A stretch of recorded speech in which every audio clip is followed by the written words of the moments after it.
नमस्कार। मैं Ashok Mishra, motivational trainer, life mentor. जिंदगी से जुड़ी बहुत सारे ऐसे मुद्दे होते हैं जिसे हमें बड़े स्थिरता से, शांति से समझने की आवश्यकता होती है। आइए इसी सिलसिले में आज हम एक टॉपिक लेते हैं।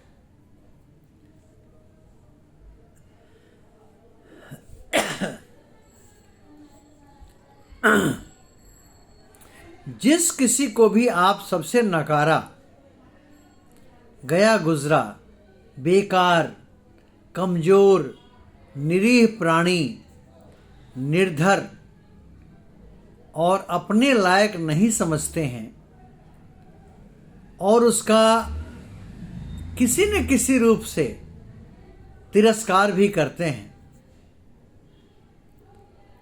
तो मैं ये चीज़ कहना चाहूँगा आपको कि कभी अकेले में उस अमुक व्यक्ति के बारे में आप स्वचिंतन जरूर करिए। उसी के बारे में एकांत में बैठकर बिना किसी को बोले शांत मन से जब आप चिंतन करेंगे तो आप देखेंगे कि उस अमुक व्यक्ति के प्रति आपका हृदय परिवर्तन होना शुरू हो जाएगा। क्योंकि जब आप स्वचिंतन करेंगे और ईमानदारी से करेंगे, पारदर्शिता से करेंगे, तो जितना भी नकारात्मक भाव आपके मन में उसके प्रति है, कुछ तो सकारात्मक भी होगा। उस सकारात्मक भाव को आप एक जगह नोट करिए कि अगर वो प्राणी निरीह प्राणी है, वो अगर आपसे कमज़ोर है, वो अगर आपके इतना धनी नहीं है, आप उसे अगर तिरस्कार करते हैं, वो गया गुजरा है, बेकार है आपकी नज़रों में, तो कुछ तो खासियत होगी उसमें।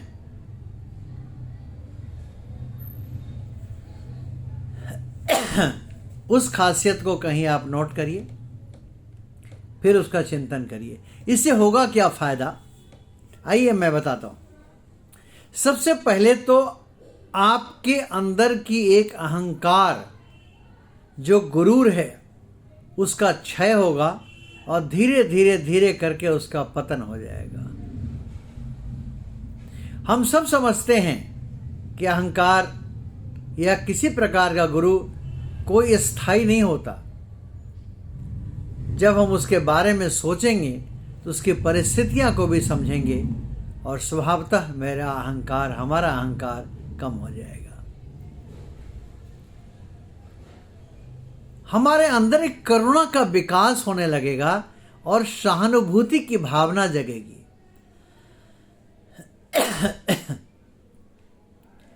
हम उसके दर्द, संघर्ष और हालात को भी समझेंगे और अपने आप एक भीतर एक दया का भाव जागृत होगा। दूसरों के दुख और संघर्ष को हम एक महसूस करने की हमारे में क्षमता बढ़ेगी। उसके जगह पर हम खुद रख के एक बार इसका मुआयना करेंगे तो हमारे में करुणा का विकास होगा और सहानुभूति की भावना जागृत होगी। हमें आत्ममूल्यांकन का अवसर मिलेगा। जब हम गुण और दोष दोनों को देखेंगे, उसकी कमजोरियां और अच्छाइयां को देखेंगे, तो फिर हम ये पहचान पाएंगे कि यकीनन कुछ तो उसमें है। तो क्यों ना जो कुछ तो उसमें है उसको लेके के हम चिंतन को आगे बढ़ाएं और उसको मौका दें, और जैसे हम श्रेष्ठ हैं, हम श्रेष्ठ बनने का प्रयास करते हैं, तो क्यों ना हम उसको विशिष्ट बनाएं। तो आत्ममूल्यांकन सही दिशा में हमें करने का मौका मिलता है। हमारे अंदर विनम्रता आती है। मैं ही श्रेष्ठ हूं का भाव धीरे धीरे आहिस्ते आहिस्ते खत्म हो जाता है। और विनम्रता एक वह शक्ति है जो मनुष्य के अंदर की सारी अहंकार को खत्म कर देती है और मन को शांत बना देती है। जब व्यक्ति में ये चिंतन उत्पन्न हो जाता है कि कोई भी ज्ञान, किसी भी तरह की सफलता, कितने भी गुण हो, लेकिन अगर मैं ही श्रेष्ठ हूं ये भाव है तो सब सिमट जाता है, उसका एक्सपोजर नहीं मिलता।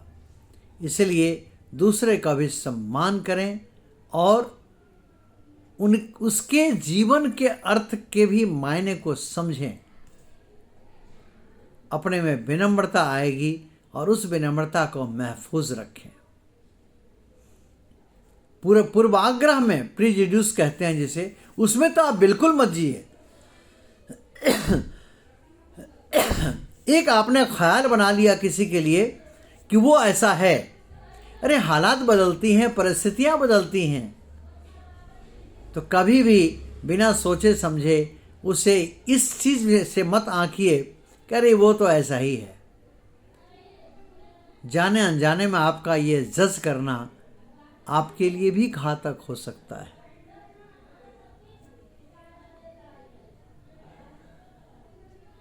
अगर उसमें आप अच्छाइयां खोजने लगेंगे तो आपकी धैर्य बढ़ेगी, आप में सहनशीलता विकसित होगी।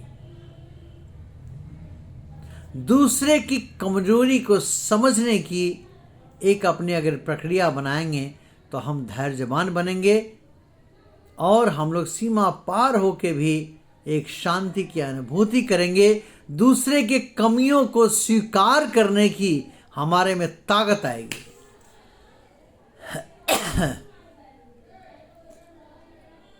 मानवता का बोध उत्पन्न होगा। हर इंसान की संघर्ष की कहानी अलग अलग होती है। हमारी अलग, आपकी अलग, उनकी अलग, इनकी अलग। तो ये कैसे हम तय कर सकते हैं कि मैं जो संघर्ष कर रहा हूं मैं ही संघर्ष करता हूं और सामने वाला संघर्ष नहीं कर रहा है? तो संघर्ष की परिभाषाएं हर व्यक्ति की अलग अलग होती हैं। तो जब हम इसको महसूस करेंगे तो हम उस आदमी में सकारात्मकता भी देखेंगे, खोजेंगे, जिसको हम निरीह प्राणी समझते हैं और बिल्कुल बेकार समझते हैं। हमारे रिश्तों में सुधार आएगा और एक मधुरता आएगी। जब हम समझने लगते हैं इस स्थिति या परिस्थितियां को, तो व्यवहार में नरमियत आती है, तलखियत खत्म होती है, उग्रता खत्म होती है, मनमानी खत्म होती है, गुस्सा खत्म होता है और एक नरम व्यवहार होके शीलता के साथ हम जिंदा दिली से जीते हैं। हमारे में सकारात्मक दृष्टिकोण विकसित होता है। हम कमी के बजाय लोगों में एक अच्छाई देखने का प्रयास करते हैं। हम उसके कमियों पे राख डालते हैं, मिट्टी डालते हैं और उसको हम नहीं पनपने देते, न उसकी हम चर्चा करते। हम चर्चा करते हैं उसकी अच्छाइयों को और उसकी सकारात्मक दृष्टिकोण को। जब हम ऐसा करने लगते हैं तो स्वभावतः शिकायतें हमारी कम हो जाती है और संतोष बढ़ने लगता है। हमारे में एक सहनशक्ति उत्पन्न होती है, मन प्रसन्न रहता है, मधुर संबंध बनते हैं और आगे हमारे जीवन में एक ऊर्जा मिलता है, सकारात्मक ऊर्जा। मदद करने की भावना जागृत होती है। आलोचना की जगह एक सहयोग के भाव उत्पन्न होती है। मदद करने की भावना विकसित होने पर व्यक्ति दूसरों की कमियां नहीं देखता, बल्कि उसकी अच्छाइयों को देखता है, उसकी ज़रूरतों को देखता है, उसकी हालात को देखता है। आलोचना की जगह अगर हम सहयोग की भावना को जागृत कर लें तो हमारे में हाथ थामने की कैपेसिटी बढ़ जाएगी, मार्ग दिखाने के लिए ज्ञान बढ़ जाएगा और साथ चलने का के लिए विश्वास जागृत हो जाएगा।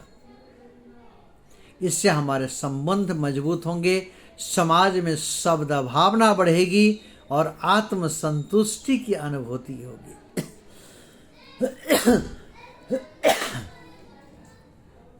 आत्मिक शांति भी मिलेगी। नकारात्मक सोच कम होने से हमारा मन शांत होगा। और नकारात्मक सोच कैसे डेवलप नहीं होगी? अगर हम उस अमुक व्यक्ति के बारे में सकारात्मक कुछ भी सोच हम रखेंगे और उसका स्वमूल्यांकन करके हम कुछ उसका सकारात्मक बातें भी निकालेंगे। आत्मिक शांति तब मिलती है जब हम नकारात्मक चीज़ों से हम मुक्त होते हैं। धीरे धीरे चिंताएं, द्वेष, बदले की भावना, भय, ये सारा खत्म हो जाता है और हमारे में एक सुकून, शांति अनुभूति होती है। मन स्थिर हो जाता है, संतुलित हो जाता है और हर परिस्थिति को हम सहजता से स्वीकार लेते हैं। हमारे में ईर्ष्या और द्वेष बहुत ही कम हो जाता है।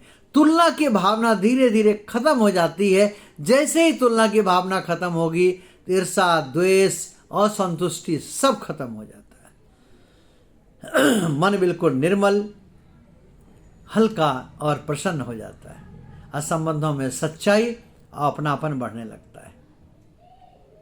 समस्या के समाधान की सोच बनती है। हम फिर ऐसा सोचने लगते हैं कि अरे हम ऐसा क्यों हैं, हम ऐसा क्यों हैं। इसके बदले में हम ये सोचने लगते हैं कि आइए कुछ हम ऐसा करें कि हम भी अपने में सुधार लाएं। इससे समस्या को सुलझाने के लिए सकारात्मक दृष्टि बनेगी। आलोचना के जगह प्रशंसा की भावना जगेगी। स्वभावतः हमारे में नेतृत्व क्षमता बढ़ने लगेगी और हम एक अच्छे मार्गदर्शक के रूप में, एक रोल मॉडल के रूप में उभर के आएंगे। और नेतृत्व की क्षमता तब बढ़ती है जब हम किसी की भावनाओं की कद्र करते हैं, उसकी भावनाओं को समझते हैं।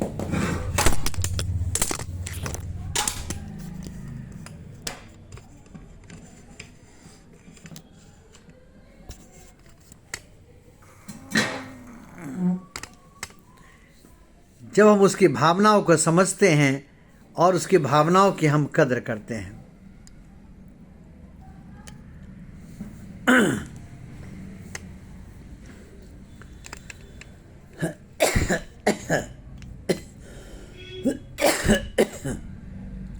हमारे में कृतज्ञता की भाव आती है जब हम स्थिति और परिस्थिति को समझना शुरू कर देते हैं, तो हम एक कृतज्ञ बन जाते हैं और शिकायतें हमारे जीवन में कम होती है।